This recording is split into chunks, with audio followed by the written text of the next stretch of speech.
Hello മക്കളെ, അപ്പൊ നമുക്ക് എല്ലാ വർഷവും നമ്മുടെ ക്വസ്റ്റ്യൻ പേപ്പറിൽ ഉറപ്പായിട്ടും എക്സ്പെക്ട് ചെയ്യാവുന്ന ഒരു ക്വസ്റ്റ്യൻ ഉണ്ട്. ഓക്കെ, ആ ഒരു പെർട്ടിക്കുലർ ഏരിയ ആണ് നമ്മൾ ഇന്ന് ഡിസ്കസ് ചെയ്യാൻ പോകുന്നത്. അത് ക്രിസ്മസ് എക്സാം ആവട്ടെ, ഓണം എക്സാം ആവട്ടെ, നമ്മുടെ മെയിൻ ബോർഡ് എക്സാം ആവട്ടെ, ഇതിലൊക്കെ നമുക്ക് ഈ ഒരു പെർട്ടിക്കുലർ ടോപ്പിക്കിൽ നിന്ന് എല്ലാ തവണയും ക്വസ്റ്റ്യൻസ് ചോദിക്കാറുണ്ട്. അപ്പൊ നിങ്ങൾക്ക് ഒരു 3 തൊട്ട് 5 മാർക്ക് വരെ ഉറപ്പിക്കാൻ പറ്റുന്ന ഒരു ടോപ്പിക്കാണിത്.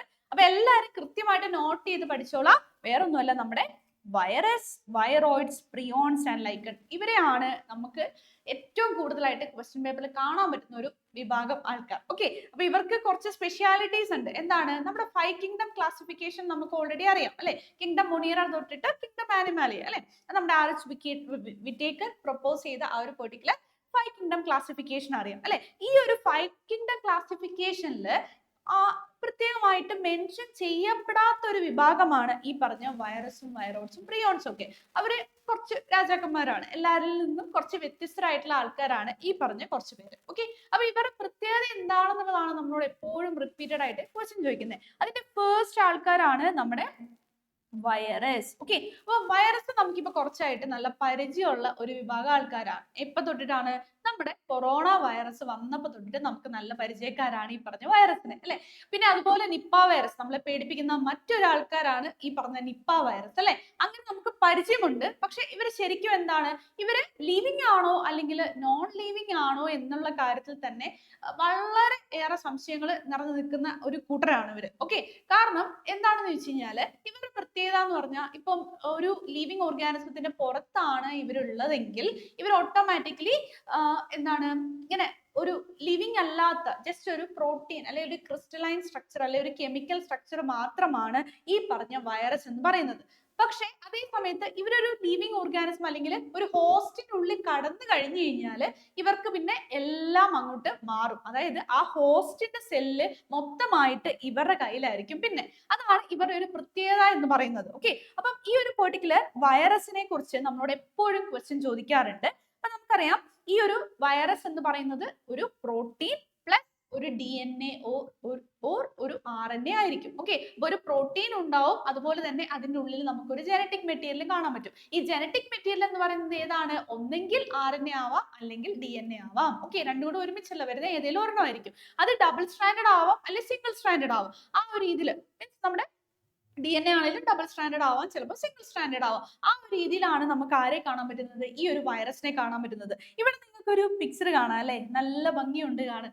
ഇതാണ് നമ്മുടെ വൈറസ് എന്ന് പറയുന്നത്. അപ്പൊ ഈ പുറമേ കാണുന്നത് ആക്ച്വലി ഈ ഒരു പ്രോട്ടീൻ കോട്ടാണ്. ഓക്കെ, അതിനെയാണ് നമ്മൾ ക്യാപ്സിഡ് എന്ന് വിളിക്കുന്നത്. അതിൽ ചെറിയ ചെറിയ സ്ട്രക്ചേഴ്സ് ഉണ്ടായാലും നമ്മൾ ക്യാപ്സോമിയേഴ്സ് എന്ന് വിളിക്കും. അതിന്റെ ഉള്ളിലാണ് ആര് പ്രൊട്ടക്റ്റഡ് ആയിട്ട് കാണുന്നത്? നമ്മുടെ ജനറ്റിക് മെറ്റീരിയൽ, അതായത് DNA ഓർ RNA കാണാൻ സാധിക്കുന്നത്. അപ്പൊ ഇത്രയും ഭംഗിയുള്ള ഒരു സ്ട്രക്ചർ ആണ് വൈറസിന്. പക്ഷെ ഇവര് ശരിക്കും പറഞ്ഞു കഴിഞ്ഞാൽ നമുക്കിട്ട് ഏറ്റവും വലിയ പണി തരുന്ന ഒരു വിഭാഗം ആൾക്കാരാണ് അല്ലെ. ബാക്ടീരിയയിലൊക്കെ നമുക്ക് യൂസ്ഫുൾ ആയിട്ടുള്ള കുറെ ആൾക്കാരുണ്ട്. വൈറസിനെ നമ്മൾ കുറച്ചുപേരെ യൂസ് ചെയ്യുന്നുണ്ട്. നമ്മുടെ ബയോടെക്നോളജി ഒക്കെ നമ്മൾ പഠിക്കുമ്പോൾ നമുക്കത് മനസ്സിലാക്കാൻ പറ്റും. ഓക്കെ, അപ്പൊ ഇവർ ഏറ്റവും കൂടുതൽ ഇൻഫെക്ഷൻസ് കോസ് ചെയ്യുന്ന ഒരു ഗ്രൂപ്പാണ്. അതായത് ഇവർക്ക് പാരസൈറ്റ് ആയിട്ട് മാത്രമേ എക്സിസ്റ്റ് ചെയ്യാൻ പറ്റുള്ളൂ. അവരൊരു ഒബ്ലിഗേറ്റ് പാരസൈറ്റ് ആണ്. അതായത് അവർ ഒരു ലിവിങ് ഓർഗാനിസത്തിന്റെ പുറത്താണെങ്കിൽ കംപ്ലീറ്റ്ലി മീൻസ് ഇനേർട്ട് ആയിട്ടുള്ള ഒരു ഗ്രൂപ്പാണ്. ഓക്കെ, പക്ഷെ ഒരു ലിവിങ് ഓർഗാനിസത്തിന്റെ ഉള്ളിൽ കയറിയാൽ മാത്രമേ അവർ ഈ പറഞ്ഞ പോലെ റീപ്രൊഡക്ഷനും ബാക്കിയുള്ള ലൈഫിന്റെ എല്ലാ പ്രോസസ്സസും അവർ സ്റ്റാർട്ട് ചെയ്യുള്ളൂ, അല്ലെങ്കിൽ അവർക്ക് അപ്പോഴേ അത് എക്സിബിറ്റ് ചെയ്യാൻ പറ്റുള്ളൂ. ഓക്കെ, അതുകൊണ്ടാണ് ഇവർ ഒബ്ലിഗേറ്റ് പാരസൈറ്റ് എന്ന് പറയുന്നത്.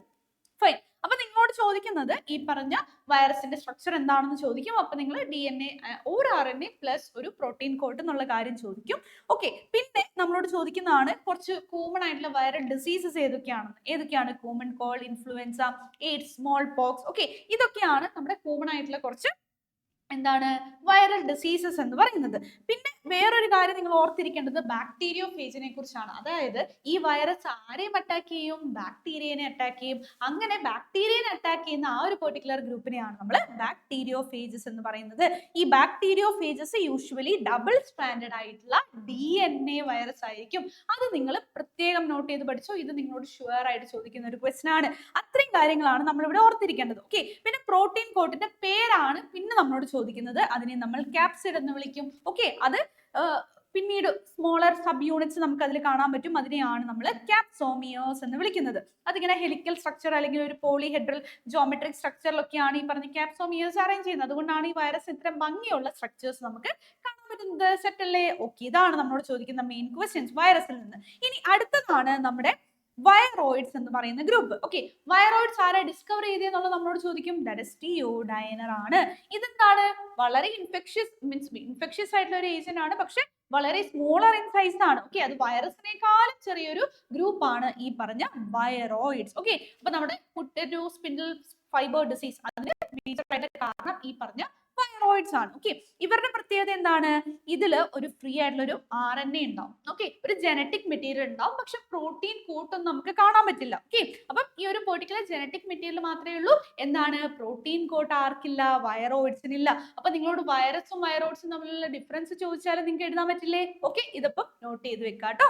യെസ്, ഇനി അടുത്തതാണ് നമ്മുടെ പ്രിയോൺസ് എന്ന് പറയുന്നത്. So what about prions? Prions എന്ന് പറഞ്ഞാൽ ശരിക്കും ഈ പ്രോട്ടീൻ ആണ്. ഓക്കെ, ഇവിടെ എന്താണ്? ജനറ്റിക് മെറ്റീരിയൽ ഇല്ല, ഫോൾഡഡ് ആയിട്ടുള്ള. അപ്പൊ പ്രോട്ടീൻസ് നമുക്ക് ശരിക്കും പറഞ്ഞാൽ ഫോൾഡഡ് ആയിട്ടാണ് കാണാൻ പറ്റുന്നത്. പക്ഷെ ഇവിടെ ഈ ഫോൾഡിങ്ങിൽ കുറച്ച് വ്യത്യാസങ്ങൾ വരും. അതായത് മിസ് ഫോൾഡഡ് ആയിട്ടുള്ള സ്ട്രക്ചേഴ്സ് ആണ് ആരെന്ന് പറയുന്നത്? നമ്മുടെ പ്രിയോൺസ് എന്ന് പറയുന്നത്. അവരിൽ നമുക്ക് ജനറ്റിക് മെറ്റീരിയൽസ് ഒന്നും കാണാൻ പറ്റത്തില്ല. ഓക്കെ, ഇവരും ഇൻഫെക്ഷ്യസ് തന്നെയാണ്.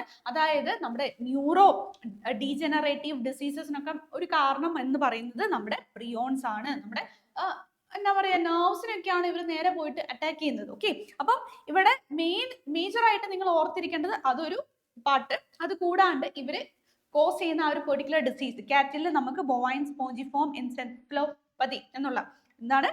ബൊവൈൻ സ്പോഞ്ചിഫോം എൻസെഫലോപ്പതി BSC അല്ലെങ്കിൽ മാഡ് കൗ ഡിസീസ് എന്ന് വിളിക്കുന്ന ആ ഒരു പെർട്ടിക്കുലർ ഡിസീസിന് കാരണം ആരാണ്? നമ്മുടെ പ്രിയോൺസ് ആണ്. അതുപോലെ തന്നെ അതിന്റെ ഒരു വേറെ വേരിയന്റ് ആണ് നമ്മളിൽ ഹ്യൂമൻ ബീങ്സിൽ CR ജേക്കബ് ഡിസീസിന് കാരണമാകുന്നത്. ഓക്കെ, അതാണ് നിങ്ങൾ പ്രിയോൺസിൽ ഓർത്തിരിക്കേണ്ടത്. ഇത് നിങ്ങളോട് എപ്പോഴും ചോദിക്കുന്ന ക്വസ്റ്റ്യൻ ആണ്. ഇനി ലാസ്റ്റ് നമ്മുടെ ഗ്രൂപ്പ് ആണ് ലൈക്കൺസ്. പക്ഷെ ലൈക്കൺസിനെ കൊണ്ട് നമുക്ക് പ്രത്യേകിച്ച് ഉപദ്രവങ്ങളൊന്നും ഇല്ല. അവര് വലിയ കുഴപ്പമൊന്നുമില്ല. നമുക്ക് ഭയങ്കര ഉപകാരമുള്ള ഒരു ഗ്രൂപ്പ് ആയിരിക്കും ഈ പറഞ്ഞ ലൈക്കൺസ് എന്ന് പറയുന്നത്. ഓക്കെ, ഇവരെന്താണ്? സിംബയോട്ടിക് അസോസിയേഷൻ ആണ്. ആരൊക്കെ തമ്മിൽ? ആൽഗയും ഫംഗയും തമ്മിലുള്ള സിംബയോട്ടിക് അസോസിയേഷൻ ആണ് ലൈക്കൺ. ഇത് നിങ്ങൾ കണ്ടിട്ടുണ്ടാവും, എവിടെയൊക്കെ പോകുമ്പോൾ നിങ്ങൾ ഒബ്സർവ് ചെയ്തിട്ടുണ്ടാവും. ഓക്കെ, പിന്നെ ഇവരുടെ ആൽഗൽ കോമ്പോണന്റിനെ നമ്മൾ ഫൈക്കോബിയൻ എന്നും വിളിക്കും, ഫംഗൽ കോമ്പോണന്റിനെ നമ്മൾ മൈക്കോബിയൻ എന്നും വിളിക്കും. ഓക്കെ, അതിൽ ഈ പറഞ്ഞ ആൽഗെ അവിടെ ഫോട്ടോസിന്തസിസ് കണ്ടക്ട് ചെയ്യും. ഓക്കെ, അതായത് അവർ ഓട്ടോട്രോഫിക് ആണ്. അതുപോലെ ഫംഗൽ കോമ്പോണന്റ് എന്ന് പറയുന്നത് ആക്ച്വലി ഹെറ്ററോട്രോഫിക് ആണ്. അവർ ആൽഗിനെ ഡിപ്പെൻഡ് ചെയ്യും, പക്ഷെ ഇവര് ആവശ്യമുള്ള വാട്ടറും മിനറൽസും ഒക്കെ ഇവര് അബ്സോർവ് ചെയ്യാണ് ചെയ്യുന്നത്. ഓക്കെ, അപ്പൊ ഷെൽട്ടർ പ്രൊവൈഡ് ചെയ്യുന്നതും ഈ പറഞ്ഞ ഫംഗിയാണ്. ഫംഗിക്ക് വേണ്ടുന്ന ഫുഡ് ആര് കൊടുക്കും? നമ്മുടെ ആൽഗെ കൊടുക്കും. അപ്പൊ ഇത് ഒരു ഇമ്പോർട്ടന്റ് ക്വസ്റ്റൻ ആണ്, നിങ്ങളോട് എപ്പോഴും ചോദിക്കുന്ന ക്വസ്റ്റൻ ആണ്. അത് കൂടാണ്ട് ഇവരുടെ ഒരു പ്രത്യേകതയുണ്ട്. ഇവരെന്താണ്? പൊല്യൂഷൻ കുറവുള്ള ഏരിയയിൽ മാത്രമാണ് കാണാറുള്ളത്. അതുകൊണ്ട് ഇവര് പൊല്യൂഷൻ ഇൻഡിക്കേറ്റേഴ്സ് എന്ന് വിളിക്കും. ഓക്കെ, അപ്പൊ ഒരു 5 മാർക്ക് വരെ ക്വസ്റ്റ്യൻസ് നിങ്ങൾക്ക് സ്കോർ ചെയ്യാൻ 5 മാർക്ക് വരെ സ്കോർ ചെയ്യാൻ പറ്റുന്ന ക്വസ്റ്റ്യൻസ് ആണ് നമ്മൾ ഇന്ന് ഡിസ്കസ് ചെയ്തത്. ഇത് നിങ്ങൾ നോട്ട് ചെയ്ത് വെച്ചോളൂ. നിങ്ങൾക്ക് യൂസ്ഫുൾ ആണെങ്കിൽ തീർച്ചയായിട്ടും നിങ്ങളുടെ ഫ്രണ്ട്സിനും കൂടി ഇത് ഷെയർ ചെയ്ത് കൊടുക്കുക. അപ്പൊ ഇതുപോലെ ഇമ്പോർട്ടന്റ് ആയിട്ടുള്ള ടോപ്പിക്സും ടിപ്സും ട്രിക്സും ഒക്കെ ആയിട്ട് നമ്മൾ വീണ്ടും മീറ്റ് ചെയ്യുന്നതായിരിക്കും. So thank you and bye bye.